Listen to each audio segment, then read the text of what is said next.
అందరికీ నమస్కారం అండి. క్విక్ పాయింట్ ఏంటంటే, ఇంకా ఈ పగలు ప్రతీకారాలు ఇంక చాలు. ఏదో ఒక 2-3 రోజులు హై ఉంటుంది. అంటే 10 ఏళ్ళు మనం పడ్డ ఇది అనుకోండి, సప్రెషను, డిప్రెషను ఏదైతే అది, దానికి ఒక 4-5 రోజులు ఫ్రీకి అయ్యాం. వారం అవుతుంది ఇంకా చాలు. ఇంకేంటంటే బాధ్యతలు ఎలాగా, భవిష్యత్తు ఎలాగా, మనం జనసేనగా 175 నియోజకవర్గాల్లో ఎలా ఎదగాలి, మనం ఇంకా బెటర్ ఎలా అవ్వాలి, ఇదే ప్రాసెస్లో ఉండాలి ఇంక మనం. అంతే. ఇది తప్ప అంటే గ్రౌండ్లో ఈసారి పని చేసింది వర్కౌట్ అయింది కదా మనకి, దాన్ని ఇంకొంచెం బెటర్ చేసుకుంటూ వెళ్దాం తప్ప ఓ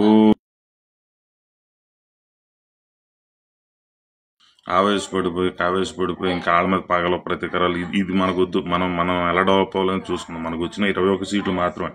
175కి ఇంకా మనం కొట్టాల్సినవి చాలా ఉన్నాయి.